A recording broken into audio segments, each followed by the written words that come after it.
근데 변호사의 조언을 받는 게 큰 도움이 되세요. 저는 서울대를 졸업하고 사법고시를 합격한 후 대기업과 보험회사의 사내 변호사로 5년, 대한민국의 최고의 로펌이라고 하는 김앤장에서 10년간의 근무 경력을 가지고 있는 17년차 변호사입니다. 안녕하세요. 최은 변호사입니다. 오늘은 교원 징계 관련해서 변호사를 선임하는 거에 대해서 좀 말씀드리겠습니다. 이 교원의 징계를 할 때 이 징계받는 입장에서는 사실 되게 좀 초조하고 불안하고 걱정이 많이 되세요.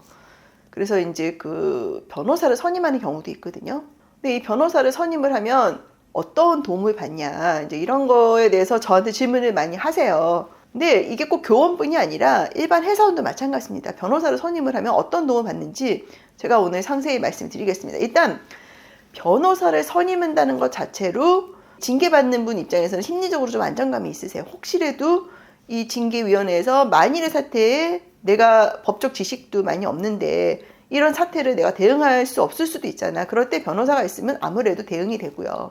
두 번째는 이 징계를 하는 징계위원회 측에서도 좀 긴장을 하세요. 저 사람은 변호사를 선임했네?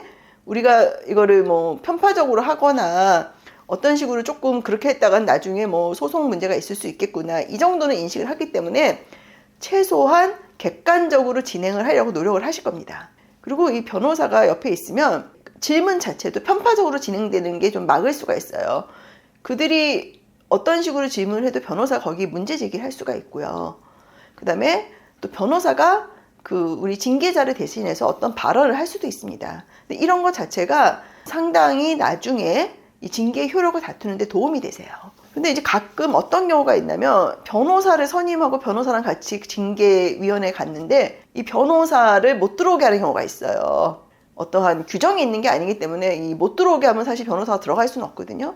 그러면 변호사는 그러한 사실 자체를 기록에 남겨야 된다고 이렇게 조언을 할 거예요. 그래서 그러한 경우에는 징계의 그 혐의를 받으시는 분이 그 내용을 남겨달라고 얘기를 하셔야 돼요. 그래야지 나중에 이 징계 효력을 다툴 때 징계 당하시는 분이 뭔가 방어권 보장이 제대로 안 됐구나, 이런 흔적이 남기 때문에 소송에서 되게 유리할 수가 있습니다. 그리고 아무래도 변호사가 이제 같이 징계위원회에 가면은 좀 편파성도 덜하고 이 징계 받으시는 분도 좀 안정적으로 자기의 그 얘기를 할 수가 있고 이러한 편파적인 진행을 막는다는 점에서 큰 도움이 되는 것 같아요. 그래서 저는 여력이 되신다면 이런 징계위원회에 이제 징계를 받게 되시는 분들은 변호사의 조언을 받으시기를 좀 권유를 드리고, 이제 변호사가 이제 같이 가기 힘든 경우가 있어요. 예컨대 이제 저 같은 경우는 사실 지방에서 뭐 이런 징계위원회를 한다 그러면 제가 출석하기가 좀 어렵거든요.